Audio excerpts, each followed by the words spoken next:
Okay. I think we're alive. Just give me just a second. Ugh.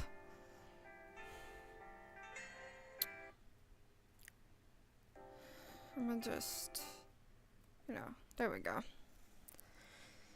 Okay. So we are Gucci, we are good. It's been a hot minute. Very, very big hot minute. um, how are you guys doing?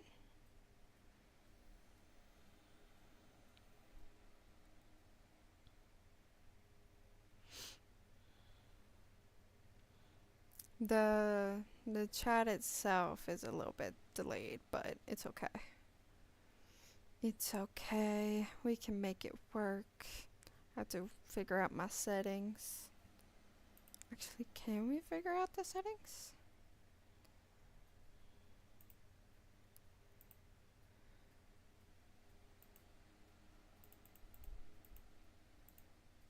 Does that work?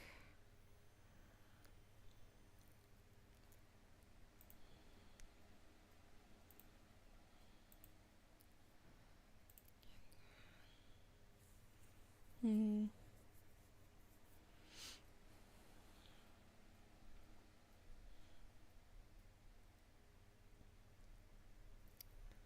I think.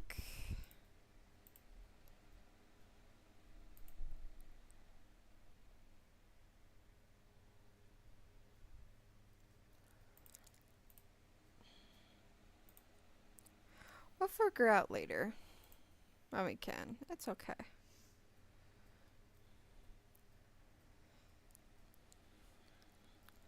We're just vibing. We're just here. Gonna find us a video to watch while, do some drawing. Thought it would be, fun and interesting. Credit to, the video owner, whichever video we play. Let's see. If y'all have any suggestions. Ooh, I want to do something. Hold on. First of all, we're going to switch accounts. And we are going to view channel. We are live, so you know what we should do? We should low-key promote it. Yes, yes, yes. Let's see. I don't think there's really... This is Lio Convoy's server. Please check him out. Let me go up here really quickly. Because here he is. Please check Lio Convoy. He is really cool. Makes some good content. And all of that fun stuff. I don't think... Yeah. Let's see here. Yeah, I don't think that there is a promote section. Anyone from the Owen server remembers this? Don't know that. Let's see.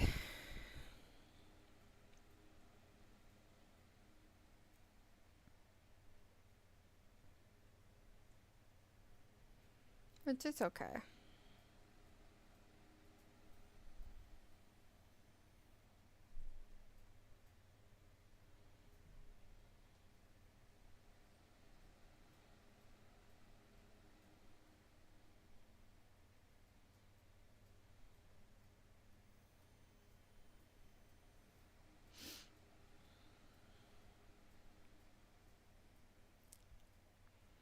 I'm just kind of vibing, seeing if we can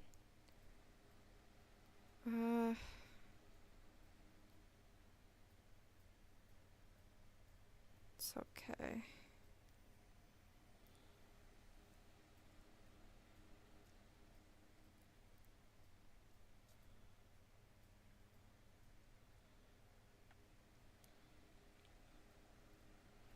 You know what? It's fine. what we can do is actually just go into here, promote it here. And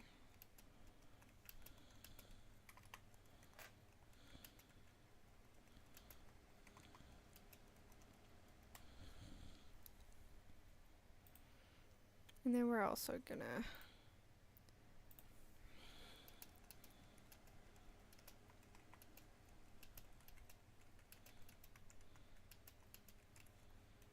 invite Ponder. Definitely go subscribe to Ponder as well. Ponder is very, very nice. So we have Ponder Sprocket. Please subscribe to her. Pretty cool ass person, my opinion. Next we have Lio Convoy. I also need to subscribe to him on this account. Really cool as well. Subscribe to him as well. Top, really good. Yeah. So let's see who all has posted recently. Bobby has. Do I want to watch Bobby right now? Not really. It's okay. Hi!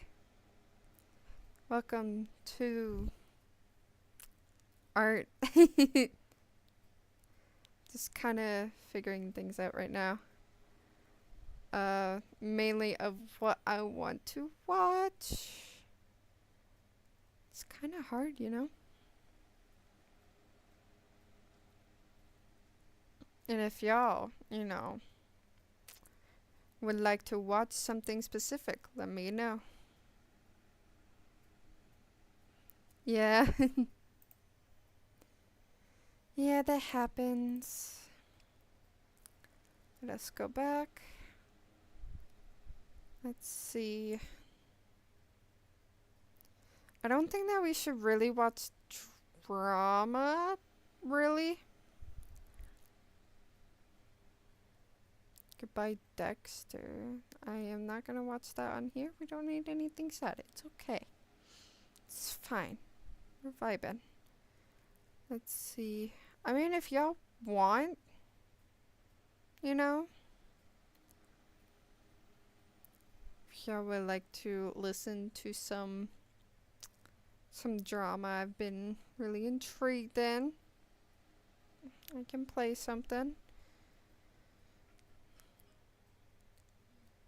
Let's see.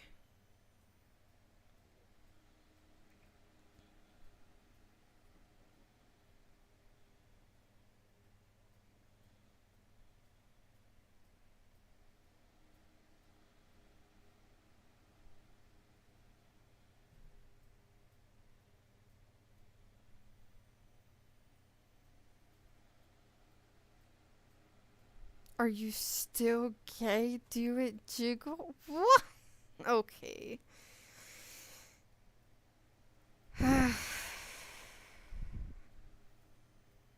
Interesting.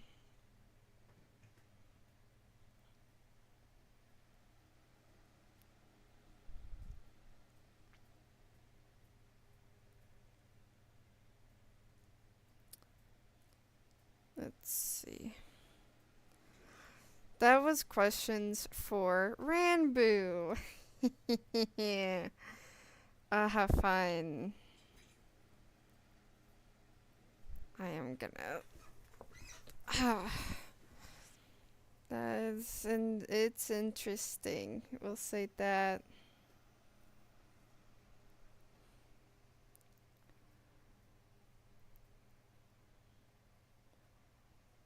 Let's see.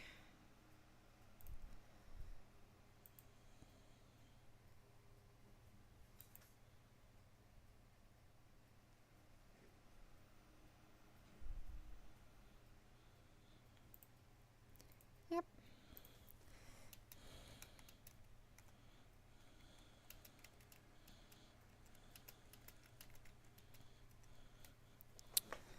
There we go. Add a little bit of, you know.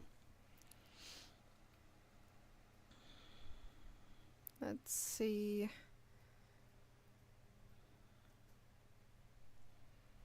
I'm still debating on what to watch.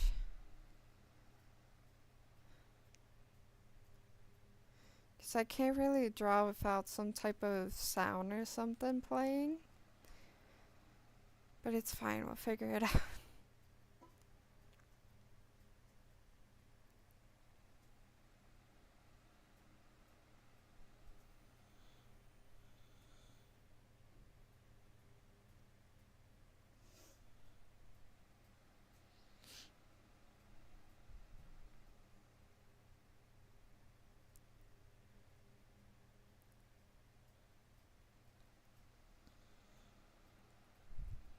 Hmm.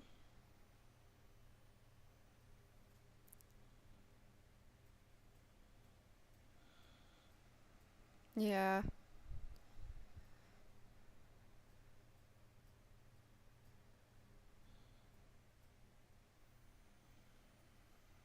That is fair. That is valid.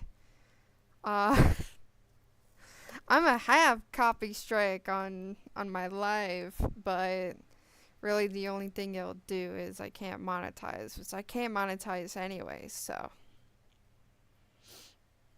not really too big of a problem for me. It's when I do start monetizing my videos when I'm able to. That's when I have to be careful with it. But it's fine.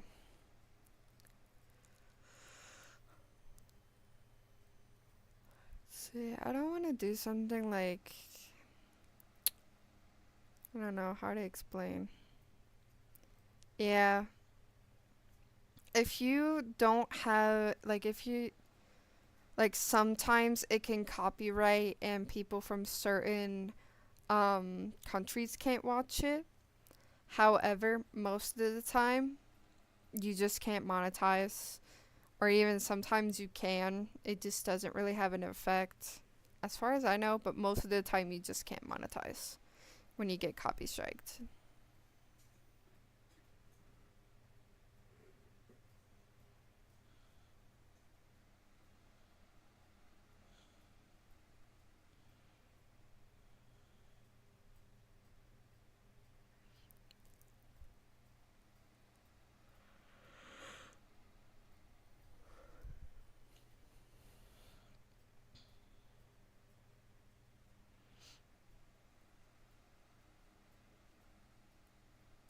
Let's see.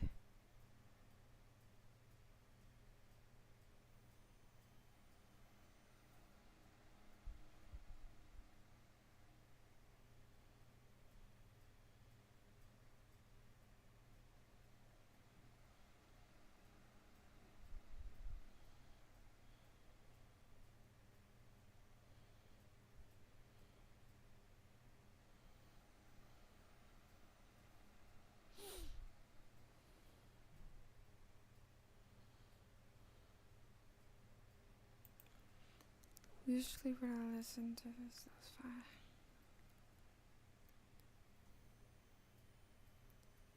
Yeah, that's fair. I mean,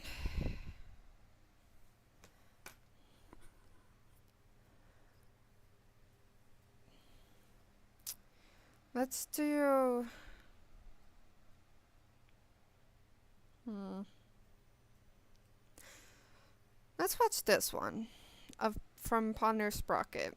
Is your resume? There we go. I have to finish this paper. I'm swamped. No one told me college would be so... Many of us are aware of the story of the boy who cried Gonna wolf, a tale telling of a young turn shepherd that boy down. who There we dishonestly go. cries out to his village for help, claiming there to be a wolf eating the sheep. When the villagers repeatedly come to the boy's aid, only to be met with the truth of the matter, that there is no wolf, their faith in his word wanes. One day, a wolf appears for real, but when the boy cries out, nobody comes to help, and the sheep, and sometimes, depending on the version of the story being told, the boy, are devoured. The lesson of this story is quite apparent. Nobody believes a liar, even if they're telling the truth. In some respects, lying serves a social purpose, whether that be for the sake of self-preservation in the face of an unreasonable party, whether it's to convince your toddler to eat the vegetable that they've literally never had before but have convinced themselves that they despise it with every fiber of their being, or whether it simply be in sparing someone's feelings. However, when a person lies for an extended period of time, especially frivolously or selfishly, it becomes harder and harder for anyone to trust a single thing that they have to say. This story is meant to impart upon children the danger of such inconsiderate actions and how it could result in dire, unforeseen consequences, not only for others, but also for themselves. Yet it is not a story that everybody takes to heart. Meet Geraldine Fernandez Ruiz, a graphic designer who was the talk of the proverbial town in Barranquilla, Colombia in January 2024. The community was buzzing with pride and delight after learning that one of their own, a Colombian, had been a part of the production of the Golden Globe award-winning animated film The Boy and the Heron, produced by Studio Ghibli. With the film swiftly approaching its theatrical release in Colombia and on the cusp of turning that nomination into a full-blown award, Geraldine was all too happy to excitedly share her accomplishments from her time as a part of the production. She detailed how while working on her degree, she had been told that her illustration style was very similar to that seen in Studio Ghibli productions. She talked of the 3 different times during the process that she got to meet director Hayao Miyazaki and how he had affectionately nicknamed her the Colombian. She spoke of her extensive contributions in the form of single-handedly drawing 25,000 frames for the opening scene and the rest of the film, as well as the NDA she signed that ultimately left her excluded from the film's international credits. Certainly anyone can recognize not only the depths of Geraldine's passion, but also that she was potentially unfairly taken advantage of, to spend so much time on a film that she might not receive any credit for. After all, this isn't the 1940s where animation jobs were taken with shame and purposely left off of a person's resume. Animation is a well-respected and beloved medium in filmmaking. Yet through all of that, Geraldine happily returned to her daily job, simply content with the nature of her contribution and being allowed the opportunity to be a part of a property and industry that she had so much respect for. Truly a case study for humility. Now, what if I said that everything I just told you was a lie? Buckle up, my little sticklebacks, for this is the tale of La Niña y la Farsa. Opening animation, drink some water.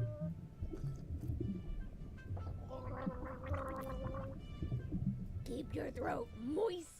Well, hi-ho, hello, what's the dealio? You know, foolishly, I expected people to stop coming up with such grandiose lies when the internet provided the ever-present risk of them being called out for it. Yet, on a surprisingly regular basis, I hear stories of people telling such tales only to be met with the consequences of their actions as if they were a stranger. It's one thing for a 12-year-old to make up what they think sounds enough like Japanese words to pretend like they can speak the language, but it's a whole other ballpark for an adult in their 30s to lie about being a part of a project that they had nothing to do with. With artists especially, I feel as though this carries a heavier weight, because if you lie as an artist, then not only do you destroy people's faith in your word, but also that of your work.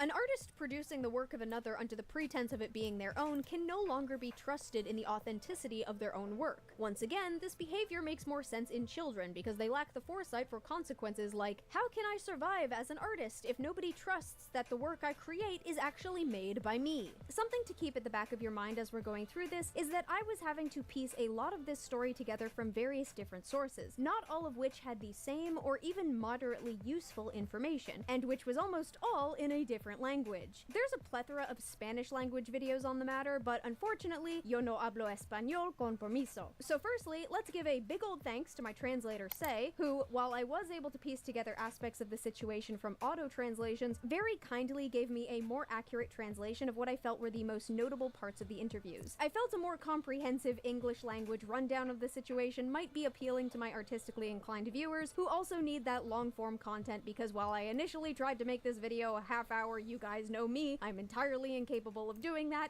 so I hope you enjoy it. In January 2024, Geraldine Fernandez Ruiz was a graphic designer working for Tecnoglass in Barranquilla, Colombia. But if you asked her, she would say that she was also something else. An illustrator for the Studio Ghibli film The Boy and the Heron.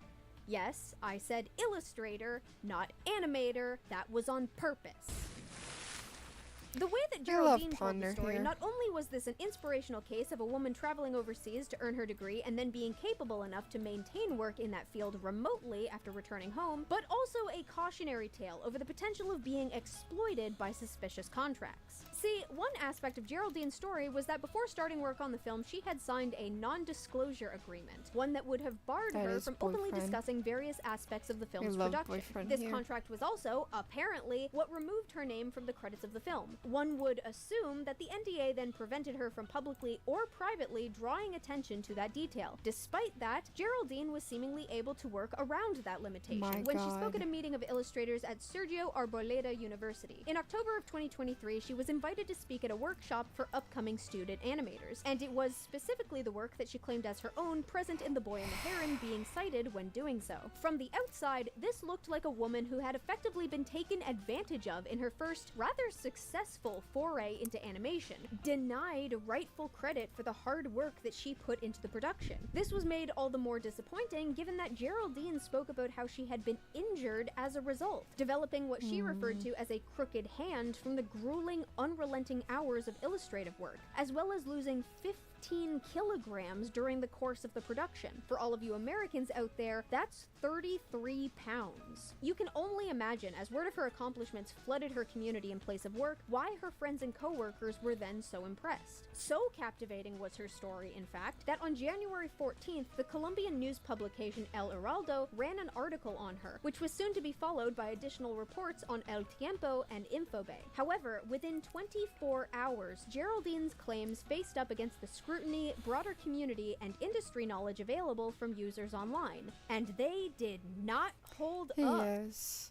And What happened? Users yeah, on TikTok and Twitter I were have quick to them point out not muted, only it's the ludicrous just nature of Geraldine's claims, sometimes but I also look at the them, lacking sometimes I evidence. don't. Those more familiar with animation, and in particular this Ghibli production, were able to recognize inconsistencies in her story that contradicted known technical aspects of the film, the credits and skills present for the scenes that she claimed to have made, or even just how animation worked for films of its ilk. Almost like it was a story made up by someone who had no real experience working as an animator. When delving into her portfolio for insight on her illustrative skills, it was reported that multiple pieces were not in fact drawn Yep. by Fernandez, and had actually been lifted from Colombian ad campaigns, as well as off of websites like DeviantArt of all places, because it always comes back to the Dweebians. On January 15th, Julieta Colas posted on her Twitter account, "This lady been saying she worked on The Boy and the Heron, says she personally drew 25,000 frames of the film on her own in Colombia, and that Miyazaki knew her name, calls herself an illustrator the entire time, never shows a single drawing, the balls to lie. There are Latin American women who are working in There we anime for go. reals. Me, I am one of them, actually in Japan, and working their asses off. I currently have a pretty bad injury myself to subtly have these grifters misinforming the hell out of everyone. This is what was on her portfolio, LinkedIn, and Instagram. She is a grifter. Let me reiterate. She is saying she personally illustrated, her words, 25,000 frames of the film. That is 35 minutes. A lady who makes bootleg planners in Colombia is claiming that she animated 35 minutes of a Ghibli feature as freelance remote work. She blocked me, by the way. You can see my work in Tengoku Daimakyo, Trigun Stampede, Season 2 of Ranking of Kings, and the upcoming Sandland show. My name appears on the respective episodes I participated on in the end credits if you want to check, because I am not a liar. But please, watch Sandland. This same day, Geraldine was asked to come on stream to be interviewed by Spanish speaker and video game journalist Pablo Gonzalez, otherwise known as Keith Sith on Twitch. The interview lasted a little under an hour, during which Fernandez doubled down on her claims. Beyond that, she expanded more on what she claimed the process of working on the movie was like, which seemed to reveal that she This didn't is a actually little know very simple concepts within the passion industry, thing such I as was what doing. storyboards were, nor their purpose in animated media. It seems very strange, right, that they hire you as an illustrator and not as an animator at a studio like Ghibli. It gives the impression that they are two completely different disciplines. I imagine they gave you some kind of class or basic structure on how to animate, how to do the frames. Well, for those in the know, a movie has 24 frames per second of animation, in this case, or in general, all cinema. It's not just a single drawing, unless the movie requires fewer frames, like Spider-Verse or something similar. But in general, it's 24 frames per second, 24 drawings per second. Of course, if you don't have knowledge of animation, how do you gain that experience? I mean, how do you gain the ability, let's say, to know exactly which frames cover 1 second? Well, if we talk about the experience outside of the studio, Yeah. it's simply like it is easy to create can a actually script. You pull just create up the story based on that story, you create the script, and with that you start the the whole process. So let's say that during university, during my postgraduates, and in my spare time when I was drawing or wanted to create a story, in this case a comic or a manga or something like that, I would try to create a story or a script at the think it beginning, was this- and then yeah. based on that script, I would work on the I was scenes. working on this while Yeah, I me mean, girl, and we're not talking about comics. two of I know my what you're friends talking were about with going regards to comics. a This is Zia not record comics. store. So, for example, Check during it out if you university, during my can. postgraduates, and in my spare And time, so when I was got this drawing or I idea wanted to for create like a story, in a my case, a 2000s comic or a kind of manga or like something like that, I would try to create a story a or 2000 script core at the weird beginning, and kid then likes based on that collecting like script, I would work on the old, scenes. sometimes At Studio vintage, Ghibli, but it old, was you know, almost stuff. the same. They would give us a script and tell us, Very well, big the in Colombian gets the anime, script from all such and everything. such time to such and such time. They would tell me what I Well, needed she's to also an use, how I artist. should use it, and which Um, illustration style I just would had an have to be idea using. for her. Because there, we didn't only use pencils and colors, we used acrylics, watercolors, rapidographs, and Copic markers. All the techniques that existed, we used them all. When they told us what the style was and what they wanted, and most importantly, the timelines, that's when we started working. Every week we had to present our progress. We would do it through video calls because everything was done remotely. They would review each one and tell us, okay, fix this, change this, do this from scratch. Once everything was okay from a cursory glance, we would send it in boxes through mail or courier to Japan, and they would put it in a machine where they would combine all the frames. Once that was done, they would send it back Very digitized, good. and all of the digital corrections were made, which were very minimal, honestly. So, you're a person without experience in animation. With illustration, yes, but not in animation. How do you plan a scene like this, which is so unconventional when it comes to the animated part? Because it's like very image-based, like cutouts, you know? You can tell there's not a fluid animation, That's all but more good. like jump, jump, jump, jump. Was that in the script, or just was that kinda an artistic vibing. decision you made based Thought I on would it? go They live tell you, again, at least be in that like, script. I'm It's set alive. during World War II, Mahito's mother dies in a fire, he tries to save her, and all of that. And in parentheses, they tell us illustration style this way, cuts at this point to this point, frames from here to here, style like this, like this. They give you detailed instructions on how they want it to come out or how they want it to look, and from there they speak with the team about how it can be worked on, what can be worked on, how to do it, and that's when you start working on the scenes. That was one of the most difficult scenes, and they're just very open Okay. and very attentive to any doubts. So if I had a question, they'd ask me, they'd guide me, and they'd tell me how it was going, and they'd help out with the whole process. The very next day, on January 16th, Geraldine provided an additional interview on Colombian radio broadcast program Blue Radio, hosted by Nestor Morales. For anyone who watched these interviews back to back, whether that be separated by an hour or even the 24 hours between them when the initial reporting was taking place, the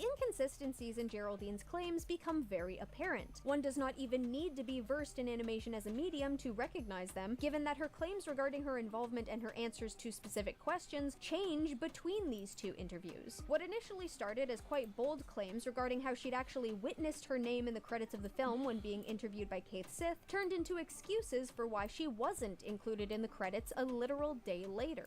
I want to ask, how was the experience of watching the movie after so many years of working on it? How was that first viewing, let's say, of the film? What did you feel? I cried. I can imagine. I cried like you wouldn't believe. The truth is, I was watching the movie in the early morning here because I was watching it on my computer with the whole team, and I was like, I can't believe I'm here. When the credits started rolling, I had the biggest crocodile tears, you have no idea. I didn't even think I would be in the credits, and when I saw my name, it was in Japanese, of course. When I saw my full name, because it's not just Geraldine Fernandez, but Geraldine Fernandez Ruiz, and then my full name appeared with Colombia in parentheses, I was like, this makes everything worth it. Okay, and if you were paid and participated in the movie, Geraldine, why doesn't your name appear in the credits? Well, let me put things into context. As far as I understand, there was a misunderstanding on the IMDb page. As far as I knew, or as I thought, only the people who were legally involved or who appeared in front of the movie were listed. And when I went to see it, clearly I didn't appear. I asked and they told me, you don't appear in the credits of the movie, like the post-credits of the cinema. When everything started happening in the media, I could search and verify, because there's another thing. I haven't seen the last 20 minutes of the movie and the post-credits. I watched the whole movie except for the last 20 minutes and the post-credits, so I didn't know where I was located. When I desperately asked the studio for help, all they did was send me a screenshot and told me that because I'm a foreigner, I'm part of the animation support houses that appear in the credits. There's Default, there's Totoro's house, if I'm not mistaken. They are animation houses from both the Western and Eastern world, and because I'm a foreigner, I'm part of that segment. That's why my name doesn't appear, but the name of the animation support house does. So that's where it gets complicated, because it's not that my name doesn't appear, it appears in another segment from another group. Having initially claimed to have drawn 25,000 frames and illustrated the opening sequence of the film on her own, okay, I wanted to ask you a little about the Ghibli topic. You were working there for 4 years on the movie, yeah? And which parts did you focus on in the film? Well, I focused a lot on God, the I love illustration line part and in art. several scenes like the frames. To give you a Definitely. spoiler, let's say the first part of the movie, almost the entire part of the movie, which is about 15 minutes, I did that scene myself. So literally, the Colombian opens the movie. I don't believe it. The scene of the fire? The fire, yes. That part is the best in the movie. I'm not saying that because you're here, but because I think it's a fantasy in terms of the visual abstraction, especially with all the flames. I think it's incredible. That part is yours? Well, yes. But yours alone? I won't even tell you how many frames it was, because literally my room was filled only with that scene. My room got filled just with that scene. I'm freaking out, I can't believe it. You were the only one who worked on that scene, the one with the boy running out of the house with the fire? Damn. Yes, I swear, seriously. I thought there was an entire studio dedicated to that. You know, like a whole team dedicated solely to the abstraction of those images, because it's just insanely impressive. But by the time of the Blue Radio interview, Geraldine now claimed that while she was involved in the creation of a number of frames of that scene, she herself was not the sole artistic force behind Yeah. them. Is it true that you drew 25,000 frames along with the team? Yes, because 25,000 frames is almost between 30 and 40 minutes of film. Keep in mind that 1 second of animation is 24 frames. 25,000 frames would be approximately 30 to 40 minutes of video. And along with the team, I worked on part of a couple scenes that consisted of 25,000 frames, but I didn't do all 25,000 frames. Despite this shift, during the Keith Sith interview, she did claim to have animated a whopping 30 to 40 minutes of this hour-and-a-half long movie on her own. And no benefit of the doubt can be given to the potential of a misunderstanding, as when Keith Sith asked for clarification on that claim, she confirmed as much.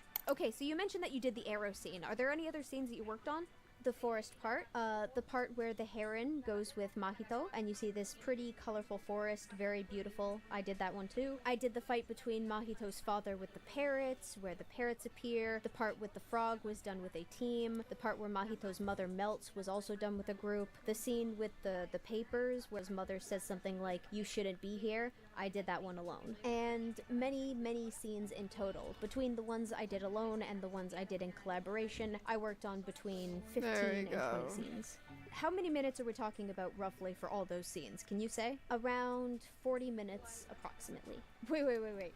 You're saying there were 240 people in this movie and you did a third of the movie?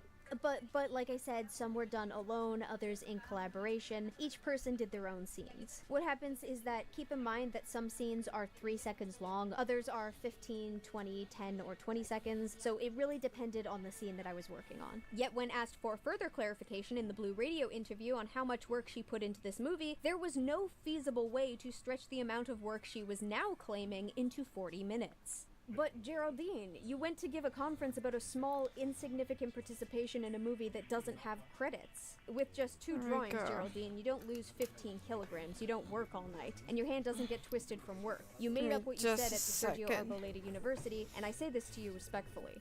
So, based on what I'm piecing together here, if, like, the lie about the crooked hand, I don't know if it was specifically just in the article or if it was in the article and she was talking about that at the university, the Sergio Arboleda University, then yeah, it sounds like maybe she got an opportunity to work at the university before the articles came out.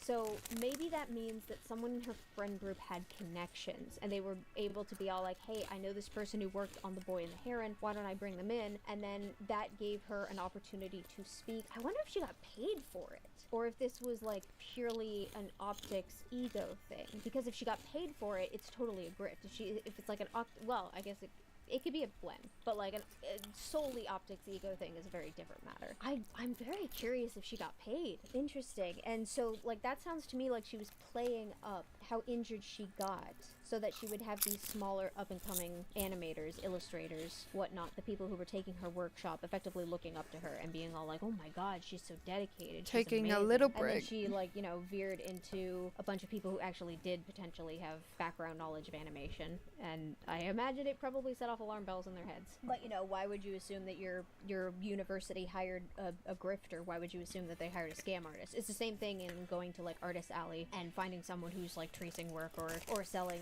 AI garbage or whatnot. You do like a double take because you expect the convention to look into that shit. You don't want to immediately call it out because there's that potential like, oh well, the convention people probably looked into it. In this case it would be the university higher ups must have looked into her. They must have seen that she was seen that she was legit. And oh yeah, so I don't need to worry about it. Like I'm just, you know, seeing things that aren't there. Who knows how that works? How many drawings did you do in total for The Boy and the Heron? Approximately 200 or 300 drawings. 200 or 300 drawings. If 1 second of a scene of a movie has 24 drawings, that means that your participation in the movie was about 4 seconds. No, 200 or 300 drawings divided into different scenes. That means with the group, with the people who were there, they would tell me which backgrounds or illustrations to draw, and then they would assemble them all together there. The amount of work she alleged to have put into the film did not match up with her compensation, nor how she claimed to have since been excluded from the film's international credits. It painted a much broader picture of potential Fair enough. exploitation, which may have been what Geraldine was going for. And why aren't you credited as a director or co-director? Because I thought that you would have been almost right, don't you think? Well, come on, it's normal that they'd tell you that they'd want to work with you again because you made the entire movie. No, well, that was, let's say, more of a test. Because almost all of the other illustrators were already working for Studio Ghibli. Let's say me and just Okay, 3 other good people were night. like the new kids, and we were I'll the be ones who looking worked at, the like, most. But I the think it was stuff more of a challenge or again something experimental, because in the end, in I a told while, Hayao Miyazaki, and okay, also I'll work on this, and then I'm work out. on the And, drawings I mean, again he once even knew my I'm- name, and that was pretty incredible. once I'm I mean, able this was to. definitely a challenge, like a test, and they took notice and they saw it. Was there any scene you were asked to do for the movie, but for one reason or another, it didn't make the final cut? Maybe because the movie was too long, or did everything that you did get used in the movie? No, everything I did was used. There were only 2 scenes that didn't make it, but that was because the movie was already too long. But in general, there were just 2 scenes that didn't make it into the movie. Everything I created was implemented in the film. How much money did you receive? How much did Studio Ghibli pay you? Well, approximately, at the time I was receiving per month or per scene, what would be 1,200,000. For those unaware, 1 million Colombian pesos is equal to roughly 333 Canadian dollars, 232 United States dollars, 108 British pounds, 35,787 Japanese yen, or 47,064 Mexican pesos. Geraldine also does not clarify if this was per month or per scene. If she was paid per scene and Geraldine claimed to have worked on between 15 and 20 scenes total, then that would be 15 to 20 million Colombian pesos. 5,000 Canadian, 3,500 American, 2,800 pounds sterling, 551,000 Japanese yen, 71,187 Mexican pesos. Mind you, this was on a production that lasted 4 years. This is compounded by the fact that she claimed to have been injured during the production of this film. So how can you say that for just 2 drawings I wouldn't lose 15 kilograms, knowing that it was in the early morning, that it was constant stress because the next day I Girl, are you bitching about drawing 2 frames? Knowing that it was in the early morning, that it was constant stress because the next day I had to do more work and I had to be a normal person. How can you say that, like, that's not losing 15 kilograms, that that's not losing weight, that that's not depressing, and that's not stressing? A person who has carpal tunnel syndrome. Even her outlook on the film itself and how she approached it changed between interviews. I imagine the pride you must have felt working with Studio Ghibli at a film like this, being the only Latin American or even Spanish speaker. It must have been significant, right? Well, the truth is, yes, it surprised me. I was like, who would think of looking for someone from the other side of the ocean, so to speak? So it was quite surprising. But it's also amazing because, let's say, it was a challenge. I didn't expect it, and it was a pretty big challenge for me. In many ways, it helped me a lot. Had you worked previously in animation with another studio or another advertising company, or was this the first time you were doing it? Yes, it was the first time. I mean, I've always illustrated and I've always done illustrations, but it's mostly been in a digital format. It's always been more like work or campaign related. But for animation itself, in the scope of what we're talking about, yes, it is the first time. Yes, I told the story, and let me put this into context as well. This project, I had done it for myself, like it was a personal project for me, as if it were just a regular job. So the opportunity came up, I did the work, and I kept it for myself. I told a couple of people, friends and close people I trusted, but unfortunately one of them, a friend, took the information and spread the news to a group of journalists. And when they started contacting me, they already had a base for the story and knew what had happened. You know what happened with this? A little white lie turned into a big lie. So you told some of your friends I participated in the movie El Niño y la Garza, right? Exactly. Your friends then told journalists a Colombian participated in a movie with the studio that just won the Golden Globe, right? Exactly. And the journalists called you. Exactly. And you had to keep up the lie, so to speak? Yes, totally. So the little lie, like a snowball, turned into a giant snowball, correct? Yes, exactly.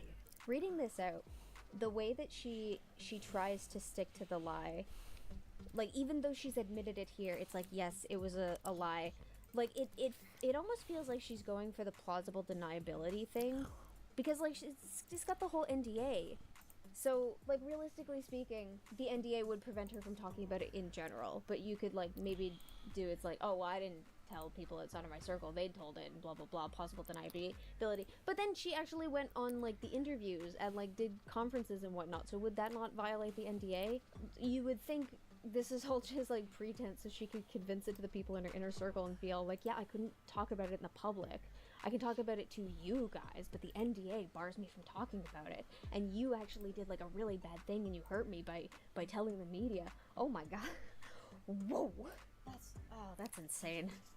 Is that just me? Okay. Yet this is not a case of plausible deniability where someone with an active NDA and a large company working against them prevents them from benefiting from their work. Geraldine took credit for pivotal scenes within the film that, upon its release, could be easily fact-checked. I never imagined, not in a million years, that this scene was made by just one person, and much less that I'd be talking to her today. That completely blows my mind. It reminds me a lot of Studio 4C, which is more experimental with animation and everything, unlike Ghibli. I thought it was an entire team dedicated only for that, like the part with the earthquake on the wind.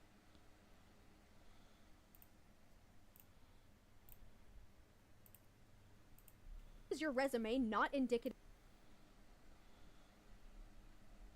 Was much more impactful and everything. I thought for sure that it was made by more than one person. In fact, this scene, I did it here, it's like, yes, it was a lie. Like, it almost feels like she's going for the plausible deniability thing, because like she's got the whole NDA.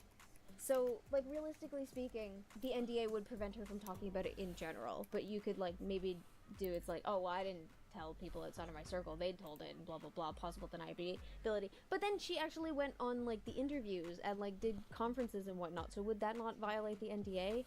You would think this is all just like pretense so she could convince it to the people in her inner circle and feel like, yeah, I couldn't talk about it in the public. I can talk about it to you guys, but the NDA bars me from talking about it.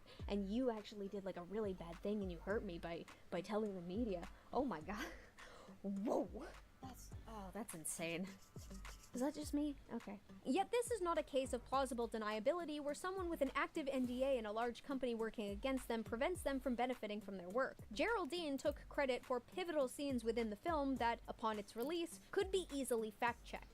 I never imagined, not in a million years, that this scene was made by just one person, and much less that I'd be talking to her today. That completely blows my mind. It reminds me a lot of Studio 4C, which is more experimental with animation and everything, unlike Ghibli. I thought it was an entire team dedicated only for that, like the part with the earthquake on The Wind Rises, which was much more impactful and everything. I thought for sure that it was made by more than one person. In fact, this scene was done by one person, but it was not Geraldine Fernandez Ruiz. The key animator for the opening sequence of The Boy and the Heron was actually Shinya Ohira, who was, incidentally, also a key animator in The Wind Rises, the very movie that Keith Sith just cited. Shinya's work is especially recognizable because of how abstract it is, as well as how he plays with impact and gravity, allowing the action of a scene to distort the character models as needed. However, Geraldine taking credit for Ohira's work is not something that came out of nowhere. In fact, it's rather in keeping with her patterns, given that it became apparent that she had been taking credit for the work of others course, for quite some time. Geraldine, there are also other questions regarding the illustrations in your portfolio. People on social media claim that some of these are plagiarized and that they've even pointed out who the real authors are. What do you say about this? I've clarified this several times. Yes, it's an older portfolio, different from the new one, and I've already spoken to the illustrators and explained everything. Fortunately, unlike all the people who have been attacking me, at least they understood. They talked about it and they didn't even get angry. I spoke directly with them, and unlike all the people who have been throwing things at me, including this here, the conversation has been quite pleasant. I apologize to them, but the rest of the work that appears in the portfolio is mine. So, you mean to tell me that the portfolio was old enough that you didn't remember that you had just, what, accidentally taken credit for a bunch of work that blatantly wasn't your own, to such an extent that you weren't even aware those pieces were present and couldn't logically parse out that you hadn't actually drawn them, but also Some that are you were food. somehow still able to track down and contact the artist that you had been plagiarizing in a day, and they were just super fine with you having done that? You know, maybe I've got trust issues, but for some reason, I don't believe her. This also then begs the question as to how much longer that would have gone on had Geraldine not overstepped and flown too close to the sun. How long was she using that portfolio of stolen work? While recording, I questioned how something like that might happen, and the first thought that came to mind was that maybe this was a college portfolio that hadn't been updated in years. I could totally see a college kid doing that and forgetting that they'd done that years later if they hadn't touched that portfolio for a while. But also, I didn't plagiarize work in college, so I don't know if that's something you would remember doing. Do people who cheat in school remember the specifics of their cheating, or just that they did it? And don't underestimate the importance of body language.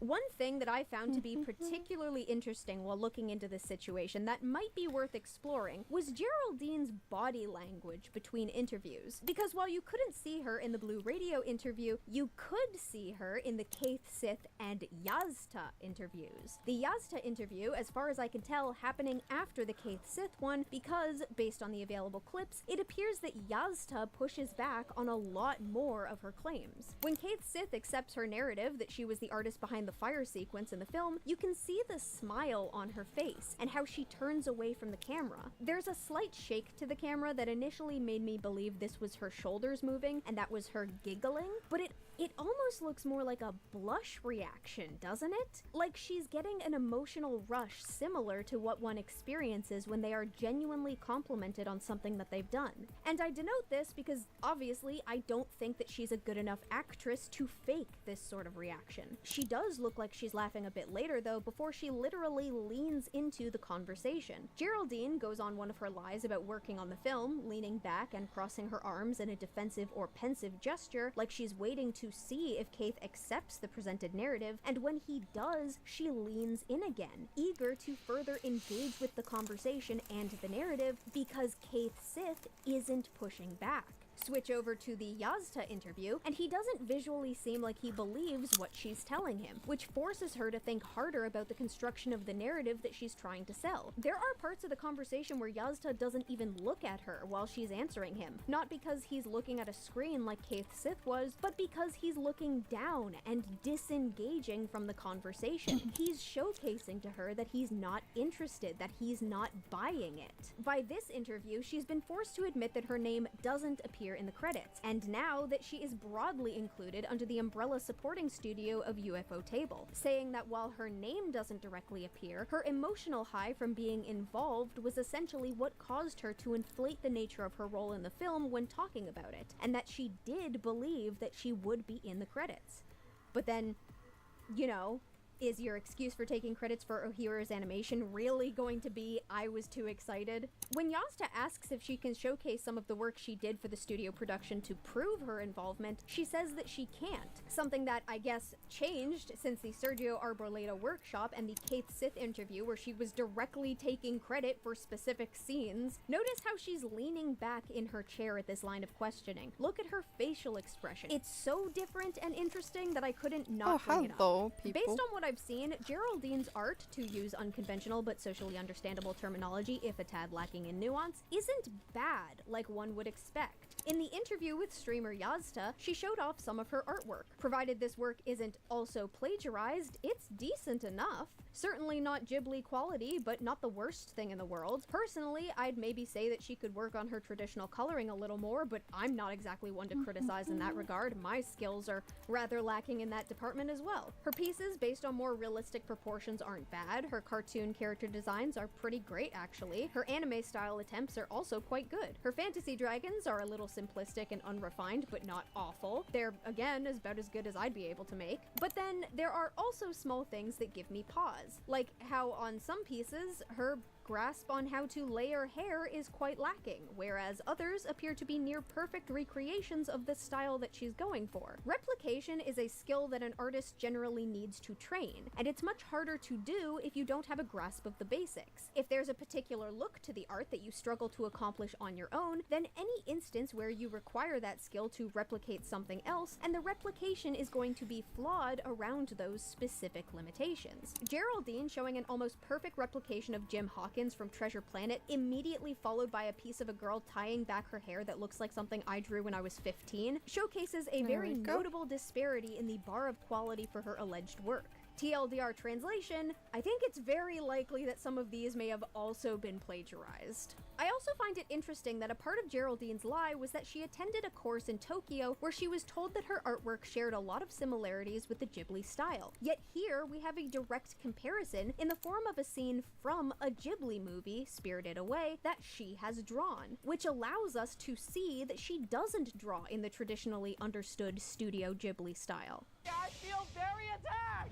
Relax. She claims that not only did she get to interact with Hayao Miyazaki on at least 3 occasions, something that she, of course, provided no actual evidence of, but also that he had affectionately nicknamed her the Colombian, which, maybe it's just me, but the Colombian sounds like a moniker you grant to an assassin or a dealer of illicit substances because they're so elusive and mysterious that they've literally never given you anything else to work with. People don't call me the tentacle monster.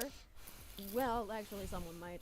Remember when I said that Geraldine claimed to have signed an NDA before ever working on the film? Well, one of the other claims attached to that was that this was one of 3 times that she met Hayao Miyazaki, stating that they met once at the beginning when she signed her contract, again when the film was 50% complete, and then once more as things were wrapping up. In her interview with Blue Radio, she claimed that she found the NDA to be suspicious, without really expanding on it much beyond that. What Geraldine was implying here is that she had been preyed upon by Studio Ghibli, that it was their fault that her name didn't appear in the credits. By stating that Hayao Miyazaki was even present when her contract was signed, she was also kinda implicating him in the alleged exploitation of herself as an artist. You can probably imagine why a bunch of animation buffs took offense to her simultaneously smearing the name of the man who's been affectionately nicknamed the Japanese Walt Disney, whilst also trying to take credit for his retirement film. Because let's not beat around the bush. Even beyond the grift, that is what she did. She propped herself up as an artist who was injured while creating potentially 30 minutes of animated content for a globally renowned studio that denied her any accreditation when the film was completed through a predatory NDA, and that the director knew of her existence and her role in that production. Frankly, I think it would be impossible for Miyazaki to not know the name of the woman who animated 25,000 frames in a 1.5-hour film. So she is implicating him in the exploitation she's subtly framing herself as the victim of. That was something that I noticed while looking through the interviews, that for every issue people had with Geraldine's actions in this regard, and despite this entire situation being the result of a series of deliberate lies that she told to alter people's perceptions of her, she was always ready and willing to frame herself as a victim. When brought into the Blue Radio interview, she was very keen to victimize herself in the face of the online criticism that she'd been on the receiving end of. When asked about the consequences that she was facing as a result of her actions, despite her job being at risk, she brought up the alleged harassment again. How have these last few hours been for you, Geraldine? Chaotic. I've had several breakdowns. I haven't slept, as I mentioned. I've been attacked through my cell phone. Even though I turned it off and everything, all night long it's been messages. I don't know who, well, I do know who. They leaked my phone number and it's been a constant attack. Yesterday, I felt like they reached my front door. I practically can't even leave right now. I can't even look around without feeling like I'm going to be attacked. And when asked what she regretted about the whole situation, everything that she cited were actions that other people had taken that she framed as a deliberate slight against her, which included the friend who brought it to the media, a person who, mind you, probably thought that they were helping her to some degree. What do you regret at this moment? About telling friends or acquaintances that you worked on some scenes or in the production of the film.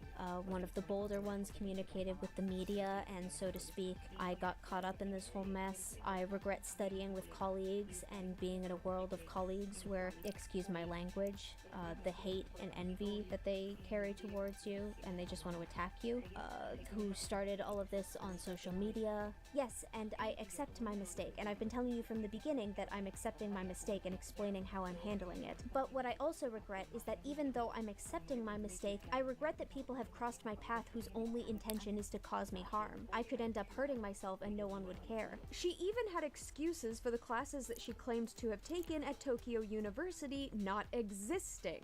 You've mentioned that you had studied or done some type of studies at a university in Tokyo, but through social media and various media outlets, it has been pointed out that the studies you claim to have completed don't exist as such, and that the educational center where you say you studied doesn't even exist. Can you clarify this situation? Well, the University of Tokyo has different faculties, and the faculty where my specialty is the Faculty of Science and Technology, because they do applications, they make websites and all that. I studied new technologies in that facility, and within that there is a specialization in contemporary illustration. Oh, the university had different faculties, and I was in one of those. Okay, but if the course doesn't exist, then the course doesn't exist. Frankly, if it did exist and she had taken it, bereft of any ability to prove her involvement with the alleged NDA hanging over her head, that would have been the easiest thing to prove. If she'd been on a scholarship and graduated from that course, then she should have a record of doing so. Studio Ghibli can't stop her from showcasing that she attended university. The fact that she can't prove something so simple speaks volumes. Not to mention the whole, I only speak basic Japanese, but also apparently that's enough to take a technologies course in a Japanese university.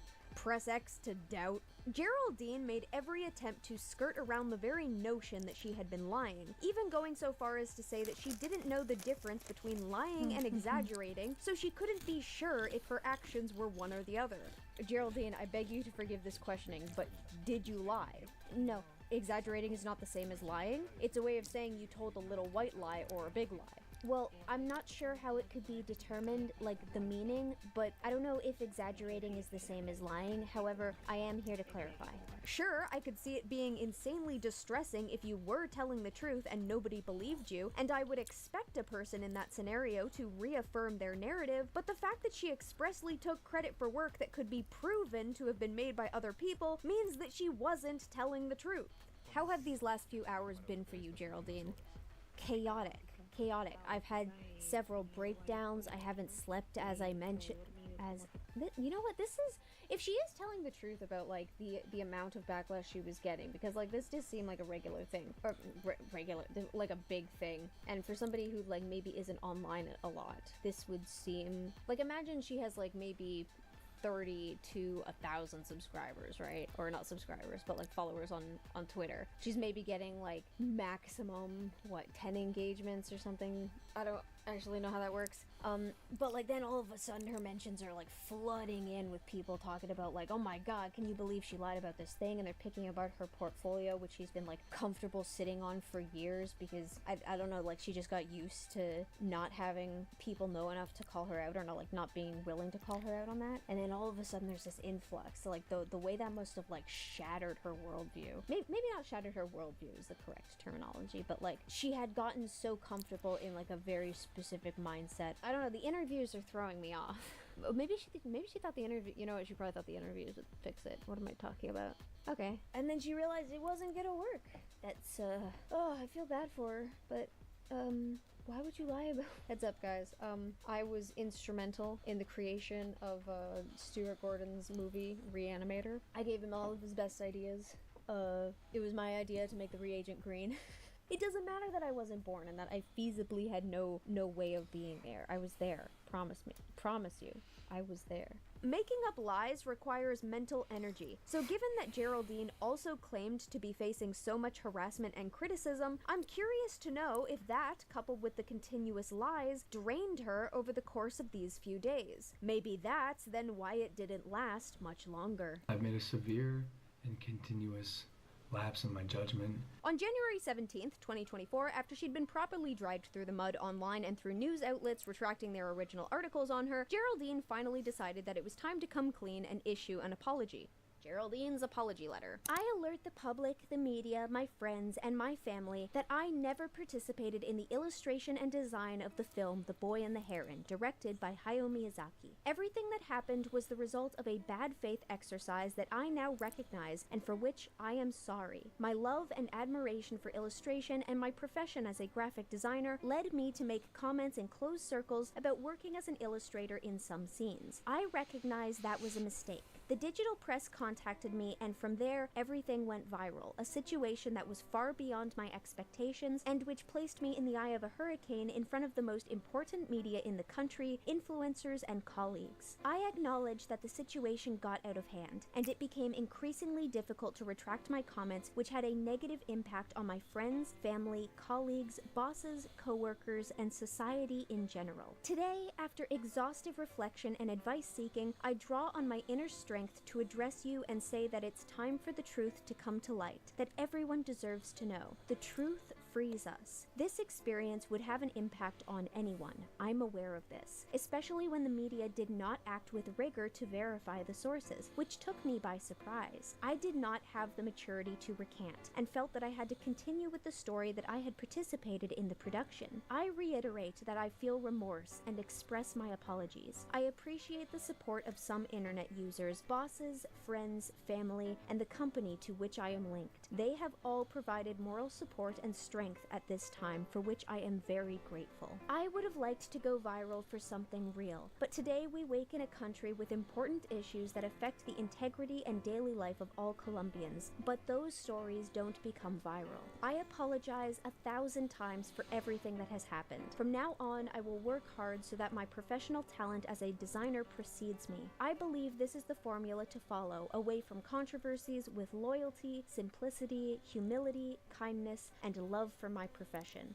Thank you for listening. Geraldine Fernandez. I can only imagine what was going on behind the scenes to prompt her to do this, given that up until this point she was still sticking to her story, albeit with small caveats that gave her plausible deniability. I wonder if it maybe had something to do with the fact that it was tied to both her real name and her job, something that she lost after this whole situation. So much for the "my bosses and coworkers have been supportive" thing. Oh, to have been a Spanish-speaking fly on the wall in that family meeting. Everything that happened was the result of a bad faith exercise that I now recognize and for which I am sorry. That you now recognize. Did you not recognize that you were lying? Bad faith sort of implies that you did. Before I watched the Blue Radio interview, I had a sneaking suspicion that Geraldine may have told this lie to people in her inner circles because she felt self-conscious about her own accomplishments. Perhaps she needed to show up someone else in the moment, maybe a family member had an opportunity but she had to conflate her resume to qualify for it, maybe she needed a way to prove her value as an artist to her family, or maybe people in her life were fans of Studio Ghibli works and she wanted them to be jealous of or idolize her. Whatever the reason, I surmised that this was a story she told to someone that she was close to, and that person carried it outside of the scope of her influence where she could no longer control the narrative. The Blue Radio interview essentially confirmed that. When Fernandez was asked what she regretted about this entire experience, she clarified that she had told a few friends about how she was included as a part of the production staff in The Boy and the Heron, and that it was one of those friends who carried it to the media. It may also be within the realm of possibility that the workshop Geraldine did at Sergio Arboleda University was an opportunity accrued through that lie. So perhaps someone she knew had connections to the university, they were looking for an animator to run a workshop, asked Geraldine if she could recommend anyone, and she propped herself up as a possibility, citing having worked on a Ghibli film to boost her standing. While this is only speculation, given that she claimed that she was only sharing this with close friends behind closed doors, I can't imagine that she was sharing it on social media at the time, which leads me to believe that the university heard of her through word of mouth, as opposed to something like a LinkedIn portfolio. My love and admiration for both illustration education and my profession as a graphic designer led me to make comments in closed circles about working as an illustrator in some scenes. That's an interesting way to phrase "I lied," not to mention the assertion that it was her profession as a graphic designer that led her to making them. You know, passion is one thing. I can understand passion. I can understand a desperate need to be a part of the thing that you love. I surmise that most people can relate to that to some degree. However, let's not mince words. Geraldine's job as a graphic designer did not cause her to lie about this. And if I give her the benefit of the doubt in accepting that it did, then I would argue that's even worse. The lie being the result of her job would mean that she was expressly lying in order to boost her resume, meaning Geraldine was taking potential jobs away from people who had actually done what she was claiming to, meaning she was potentially getting paid to prop up the work of other artists, point to it, and say, I did that. I would argue that this is very much worse than it simply being a matter of ego and insecurity. I recognize that was a mistake. Because you got caught. I would like to point out that at no point in this apology does she mention the plagiarized work in her portfolio. It's also interesting that she says, I acknowledge that the situation got out of hand, and not, I apologize for the situation getting out of hand. But maybe that's just me, could also simply be a bad translation. This experience would have an impact on anyone. I'm aware of this. What a subtle way of drawing attention back to the idea that you were a victim because people rightfully called you out for lying and trying to profit off of the works of other artists. Especially when the media did not act with rigor to verify the sources, which took me by surprise. I did not have the maturity to recant and felt I had to continue with the story that I had participated in the production. This little bit is interesting, and in fairness, it could just be the result of a less than optimal translation. But I find it amusing that she calls out how the media didn't fact check her, given that she doesn't call out Sergio Arboleda University for not vetting her. Why might this be? Well, because the media not fact checking her led to this huge blowout, whereas Sergio Arboleda not vetting her led to a job opportunity. She doesn't call out the university because their laziness benefited her. I would also like to point out that it may have been the fact that she did the workshop at Sergio Arboleda that led to the lackluster investigative journalism, because there was the assumption that the university had already done its due diligence in vetting her credentials. Beyond that, this is not the first time something like this has happened. I've seen news reports about people with some life-threatening disease that is revealed to have all been a scam for money months later, though it could definitely be said that this case would have been far easier to check. Furthermore, if she expected to be fact-checked by the media when she allowed that first article, you mean to tell me that you had your suspicions that they were going to fact-check you and cancel the production of the article because you lied, but you had the nerve to waste their time anyways? You let them follow you around your place of work with a camera and interview your boss and co-worker. You mean to tell me you didn't think there was going to be an issue with that? You just felt entirely comfortable wasting that camera crew's time? Even if she had assumed that they were going to fact-check her and call out her lie, initially I surmised that the news outlet would recognize that she was lying and simply drop the article and ghost her without any sort of direct confrontation. Taking that into consideration, I'm now wondering if she's maybe a little bit salty that it didn't play out that way. She would have been relying on the option where people figured out that she was lying, but basically nobody called her out on it, as opposed to the whole thing going viral and hundreds of thousands of people across Colombia and the internet at large knowing that she's a liar. Like, yeah, Geraldine, I could definitely see that being the better outcome. For you. Not to mention the fact that she doubled down multiple times. People did start questioning what she claimed, and rather than coming forward and admitting to it, she made up more lies to cover up the first. Why would we not assume that she would have just done that if the original articles had questioned her story? You know, if the first article had asked, hey, why can't we find a record of you in the available movie credits? Would she have whipped out the NDA excuse and claimed that the credits weren't finished? Could you imagine if she'd gone in to give an interview for that first article, they did their fact-checking, and when the article was released, it was literally just calling her out in the local paper for lying to them?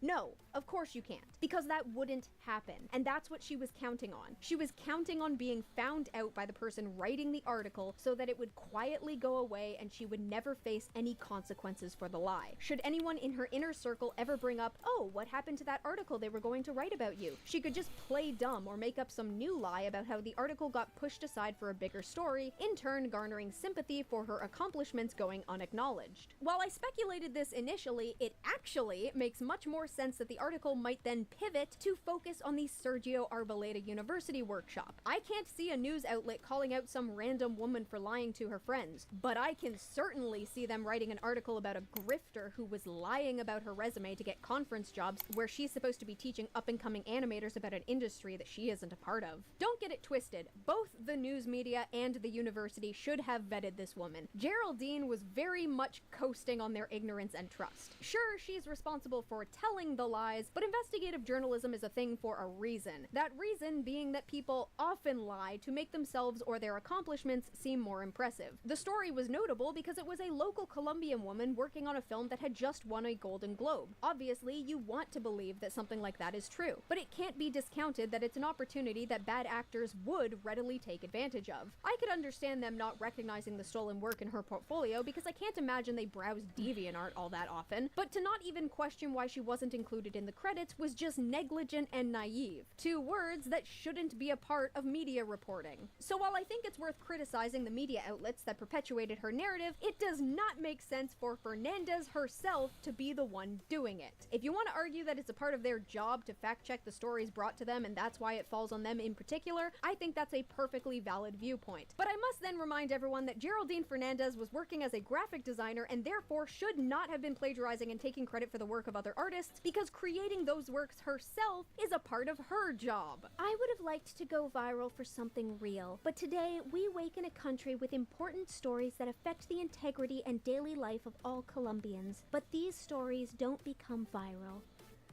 Girl, shut up! Again, maybe the product of a bad translation, but it's interesting that a line like this is included in her apology, because this is a not-so-subtle means of shaming people for paying attention to her antics and not paying attention to more important things in the world. There are starving kids in insert country here. Why are you focusing on some random woman lying about being an animator? Gee, I don't know, Geraldine. Maybe because it's more entertaining than hyper-focusing on all of the ways the world sucks? Because it's cathartic to see someone lying to make themselves seem more accomplished get called out for it? The hilarious thing is that this could easily be turned on her. If there were more important things impacting the lives of Colombians, why did you make up a lie about working on The Boy and the Heron to make yourself seem like a big shot? Why weren't you using your 15 seconds of fame to draw attention to these stories? You have the gall to go at the wider audience for potentially not even being aware of these issues when you couldn't be bothered to inform people of them when you had the opportunity? When all of this came about because you felt the need to inflate your resume and take credit for things to artificially boost your accomplishments? Geraldine was in this situation because she felt the need to draw attention to herself for things that she didn't do, and now she's blaming people for their attention being on her. Now, something worth considering here is that the Japanese animation industry does have a bad track record of working their animators for much longer than they should, and Ghibli itself is no stranger to allegations of this nature. Remember how Geraldine claimed that she developed a crooked hand and lost 15 kilograms from the grueling hours of work expected from her? Could this have been a means of her trying to draw attention to the unreasonable work hours and expectations placed on Japanese animators? Without seeing how Geraldine's original interview was recorded, it's hard to say. Maybe she expressly brought up the issue and it was cut from the article for one reason or another during the editing process. Maybe this could have been the important subject affecting people that nobody was paying attention to. Except she specifically made reference to it being the issues that affect the daily lives of Colombians that she was talking about, so yeah, I'm personally gonna say probably not on that one. You know, maybe it's just me, but this doesn't seem entirely sincere. Not to mention the whole, I would have liked to go viral for something real bit. You could have gone viral for something real, had you actually done something real. Lying about working on The Boy and the Heron was your choice. You don't get to lament how you didn't go viral for the thing you wanted to go viral for. Maybe actually do something of note rather than taking credit for the hard work of others and then bitching that nobody's paying attention to your real accomplishments when you get called out for it. Because remember guys, she was also discovered to have been using other people's work in her portfolio. So it wasn't just animation in a Studio Ghibli movie that she was taking credit for. That also tells me that this was probably a much longer problem with her, because as far as I'm aware, she didn't make the portfolio specifically to back up the idea that she could produce Ghibli quality work. It was her online work portfolio, something that she said was quite old, meaning that she was potentially stealing from others long before she told this lie, and she was potentially doing it to get jobs. This was something that she had been doing for a while and had likely gotten used to getting away with. Honestly, if she'd been smarter, she could have turned this around on the media. She could have claimed that this was all a ploy to see if they would actually fact-check her claims, and after they didn't, to then see how long it would take before somebody actually did. Commendable that she didn't go that route, I suppose, especially given that the university workshop meant that it wouldn't have worked anyways, but it is interesting that she denotes her lacking maturity in being able to fess up at first, given that it is very immature for her to pass off the blame onto these media outlets and the netizens that recognized that what she was claiming was a lie, as if it was their fault that she went viral. Fact of the matter is, she went viral because she lied. People would not have cared about her if they hadn't done a confused double take looking at the article and sent it off to their animator and anime friends to get their perspectives. Is it also their fault that she was plagiarizing the artwork of others and claiming it as her own on her portfolio website? Even when she admitted to the fact that she was lying to El Heraldo, she still tried to downplay her actions, saying, "I worked on a couple of scenes from The Boy and the Heron. I exaggerated. It is not real that I made the 25,000 frames alone. It was a team effort. I made 200. While it would be an exaggeration to inflate 200 to 25,000 frames, comparable to exaggerating the length of a sardine into that of an oarfish, that is not what she did. An exaggeration of her involvement in the film requires involvement in the film. She was not involved in any way, shape, or form in the production of The Boy and the Heron. She did not exaggerate, she lied. Do I think that it's possible for someone to lie and continue to lie simply by virtue of them immaturely wanting to seem more accomplished than they are without there being some level of maliciousness behind it? Of course I do. Objectively speaking, some people lie without thinking about it, and for those who have been doing it for a long time without pushback, as I suspect with Geraldine given her portfolio, they do tend to get used to it. They potentially lose out on some level of emotional maturity that comes with being forced to acknowledge that they were lying in the first place, whether that be to the people that they lied to or even themselves. In other cases, it's simply easier or more comforting to exist within a fantasy of their own making. If the fantasy itself isn't possible, then a lie that grants them some of the same social benefits could suffice. Geraldine likely lied about working on The Boy and the Heron because it gave the impression that she was much more accomplished within her social circles. I hesitate to specifically call it a white lie, but without broader context, it seems harmless. But again, then my mind is drawn back to the fact that she had been taking credit for other people's work for an extended period of time, and that work being a part of her personal portfolio tells me that this was not exclusively limited to her social circles, but was actually a calculated effort to bring her more job opportunities, as we saw with Sergio Arboleda University. After all, to a layperson who doesn't know anything about the animation industry but who is looking for an accomplished graphic designer, an affordable local artist who worked on an award-winning movie seems like a very appealing prospect. Or this could have been a cheap method of inflating her accomplishments to justify charging more for her work. I could read into Geraldine's lie as a harmless, immature gesture, simply the byproduct of an insecure woman seeking validation. A one-off mistake that quickly got out of control. I'm sure that she would be very appreciative of that read, but I also believe that this is because it falls into her narrative. She wants people to believe that she made an immature mistake, to forget that she was dishonestly using the works of others to inflate her own artistic resume, and that she had been doing it long before her claim about working on The Boy and the Heron. Realistically speaking, it's possible that such an exaggerated and ridiculous lie came about because she was used to doing it, which then makes me question, outside of people recognizing this within her portfolio, how many more lies like this were hidden beneath the surface that we simply don't have a record of. If Geraldine was willing to steal artwork from people on DeviantArt and take credit for it as a part of her portfolio, who's to say that she didn't do this within the workplace? How many times was she potentially struggling with a piece for a client and just grabbed something off of DeviantArt or Pinterest to pass off as her own? If I was her ex-boss, I'd be double-checking literally everything that she ever made for them. I apologize 1,000 times for everything that has happened. Interesting wording. Seems like another means of her skirting around the fact that everything happened as a result of her actions, but maybe that's just me. On the one hand, I feel bad for Geraldine, because I know that she was fired as a result of this whole debacle, and I imagine that the controversy then made it more difficult to find a new job. Yet on the other hand, if you're in an artistic profession and found to be taking credit for the works of others to boost your resume and accrue more job opportunities, you should be fired. Not only is your resume not indicative of the quality of work that you're capable of producing, but also your word on the matter can't even be trusted. So long, my friend. So, what has been going on with Geraldine Fernandez since all of this went down? Has she learned her lesson and stopped trying to grift off of the works of others? In fairness, I imagine that would be quite difficult at that point, given that any potential new employer could just Google her. Truthfully, I don't know.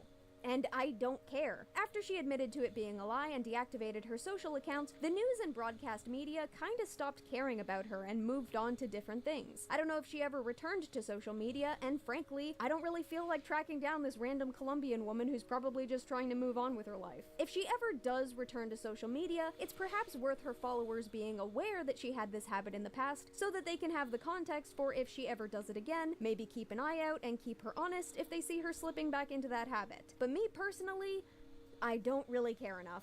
I kinda just view it as a pretty apt internet example of, hey kids, this is why you don't lie on your resume. At 30 years old, Geraldine definitely knew better than to take credit for someone else's work. She's smart enough to recognize the consequences of doing multiple interviews claiming to be a part of a production that she never touched, as well as what sort of message that would send to a person's employer when you get them involved in your lie and make them look like a fool on national television. I don't think I should feel bad for this woman losing her job. If your job finds out that you've been lying to them, I think getting fired is a pretty reasonable expectation. However, I do feel bad for the woman, because in any instance where the harassment that she claimed to have been facing was real, her previous track record of lying, especially when used to frame herself as a victim, probably meant that nobody actually believed her. Which is sad, if true. Hopefully the fact that she was lying being exposed didn't burn down too many bridges in her home life. I'd imagine whatever friend took it to the media and then got retroactively blamed for the whirlpool of bad decisions she found herself in probably wouldn't be too pleased with her, nor whoever may have gotten her that university workshop opportunity, and I'm not entirely sure how successful she's going to be in any job that requires a portfolio because, you know, for a while there's going to be that lingering question of whether the work is all hers. Beyond that, I hope she's got some time to work on her art. With a little practice and dedication, maybe one day she will be as good as she wants to be. Maybe at some point in the future, she'll be able to draw a scene from The Boy and the Heron, and her replication and knowledge of the craft will be so good that we won't even be able to tell the difference between them. Until that time, it appears that Geraldine has returned to her concept of the real world, having gone through her trials of accepting the truth, in that her own attempt to build her world was tainted by her own desires and drawbacks, the fantasy of a paradise of her own creation crumbling to pieces behind her. Thrust back into a world where she has to accept the loss of her narrative and her role in creating it, what sort of future will Geraldine Fernandez Ruiz walk into? How will she live? Only time can tell, and that's not something that we are privy to. Oh my god, it is The Boy and the Heron. And that was the tale of Geraldine Fernandez Ruiz in La Niña y la Farsa. What did you guys think of it? Did you love it? Did you hate it? Did you maybe do something similar to Fernandez when you were younger? And are you now counting yourself super lucky that your situation didn't blow up to the extremes of national radio? I mean, I presume as much. How many of you guys have been on the radio? Actually, have any of you guys lied on your resume before? How did that play out for you? Any fun or silly stories there? Let me know. This video was actually planned for much later, but I had a wee bit of a surge of I want to talk about this woman lately, and finished up the script a lot sooner than I thought I would, so it actually ended up coming out ahead of 2 other videos I was working on, and almost finished. Again, big thank you to Say for translating the interview segments for me. That also played a huge role in my ability to finish the script ahead of expectations. Go check out their work, it's absolutely gorgeous. I also apologize, there's no fan art feature today. I'm having some issues behind the scenes with the email, as well as personal life stuff that I'm not gonna get into because nobody cares. Frankly, I just need to get this video finished so that my brain can stop hyperfixating and focus on other things. While I'm sorting things out, there might be a couple other videos of that ilk, we'll see. Still sort of figuring myself out there. Anyways, I've been your local tentacle monster. We've now reached the end of the video, and oh yeah, remember, I did Reanimator. That was me. I am Herbert West. Overdose! You get so many cracks because I'm trying something new and I'm recording this video in parts instead of just 1 2-hour record session, which, you know what, maybe that's better. Oh, I don't have water. I only have milk tea and soda. On January 2017, Alright, I think I do need water. Damn it. I was doing so well. Alright, goes to show I can go for 12 minutes without water. I can go 12 minutes without being moist. Such is the life of a mollusk. Oh, We love it when it's leg day. on January 15th, Julieta Colas posted on... I definitely said that name wrong. Julieta Colas. Oh, I love it when I can get the legs. One day I'll get both of them. I swear to God, it'll happen. It'll happen. Oh, I don't have any water. Shit. Anyways, now we do that's have what water. I'm gonna do with this drawing. Is it true that you drew 25,000... So, Literally.